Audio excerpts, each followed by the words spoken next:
Welcome back. Let me come back to you to continue from where we stopped. All right. Obviously, there's a lot to be desired in terms of the economic policies that this government has taken on.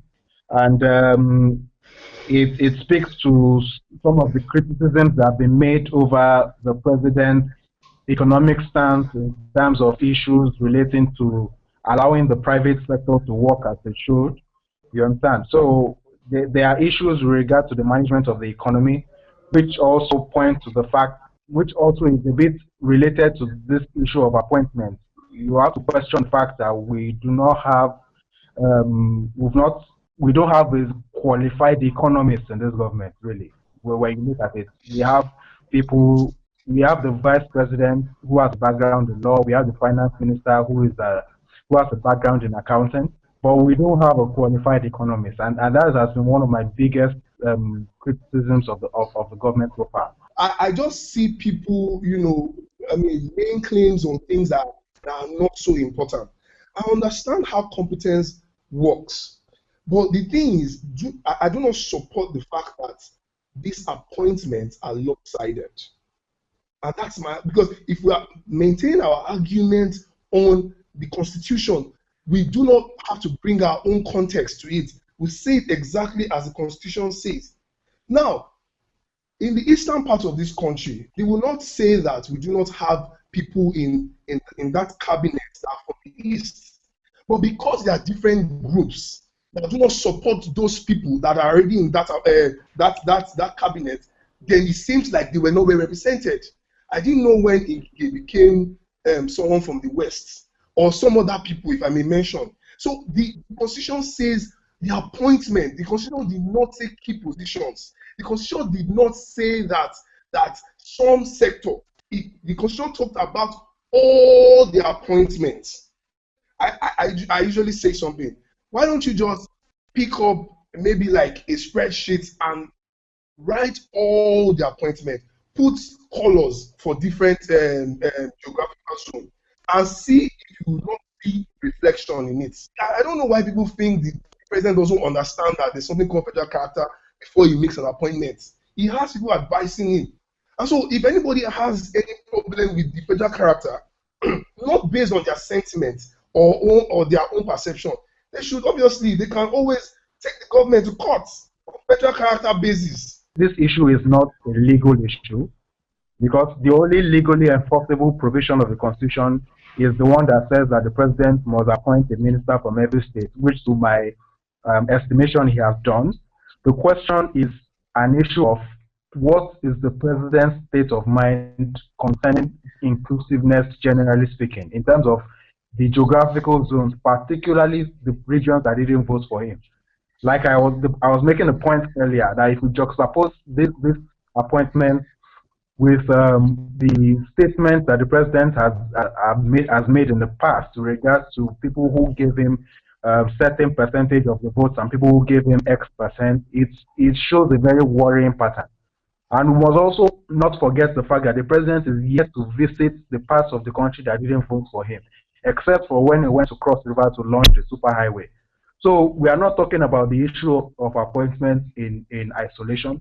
We are juxtaposing them against the body language of the president that he has manifested certain parts of the country that do not foster inclusiveness. All right, guys, it's been a pleasure having all of you on the program today. Thanks for coming and sharing your thoughts with us on this issue.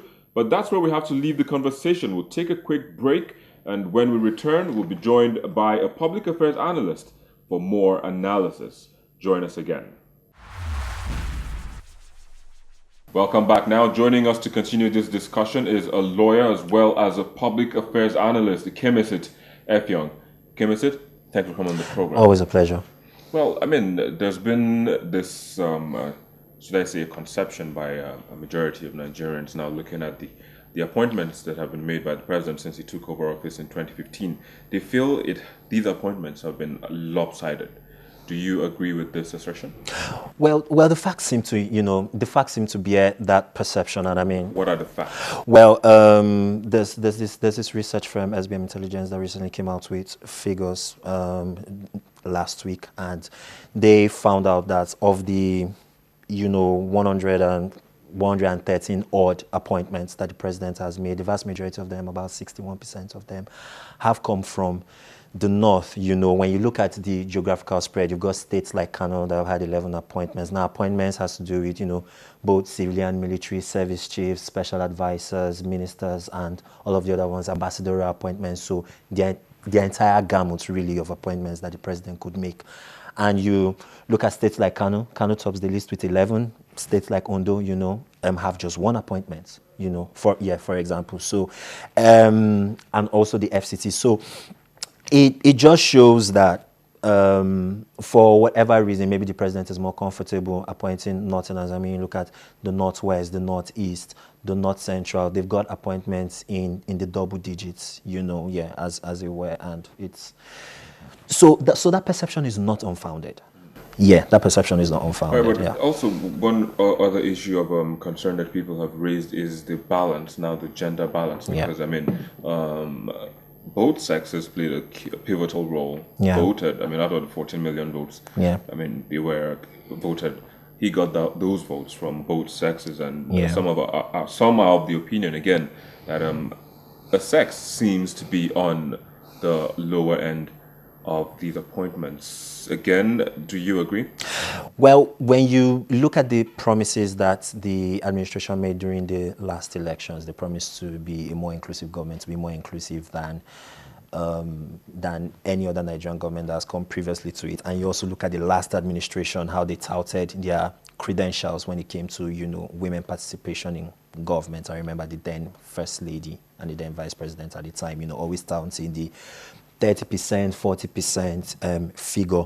But when you look at the current appointments that President Buhari has made, he's appointed only 16 women.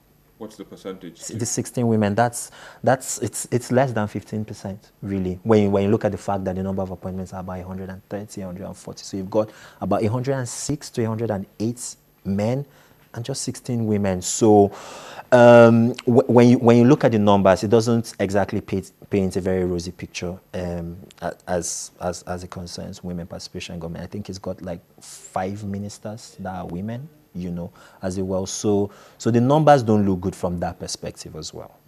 Well, another constituency there is also crime, blue murder, is the youth. What's their own take? What's their own picture? What do they have? What have they gotten? I mean, because they also played a key role through the social media, through mobilization, you know, word of mouth, and what have you. But here they are, crime, blue murder. Are they ready to do that? In some respects, they are. Now, youth participation has to be looked at from two standpoints. One is the overall participation or engagement of youths in government, so how many youths are actually in government. And the second part has to do with the quality of the appointments. So do you have youths representing the government at sort of either the highest levels or close to the highest levels?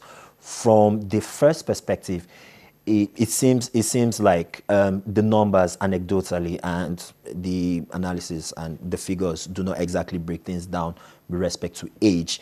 But it looks like anecdotally, it's not as remarkable as we've had in the previous administrations. And then from the second standpoint, you see that for most young people that do end up in government, they are in probably special advisor roles. And to harp to your point with respect to social media, you know, a lot of them have, you know, occupy special advisory roles when it comes to social media, new media, and, you know, those other forms of engagement where the government will want to interface with the general public. So it's well, youth have been sufficiently concerned enough that there's been this campaign that, you know, that has been started where young people are encouraging the politicians to reduce sort of the age of participation that's enshrined in the Constitution for you to run for major offices. Not because too young to run.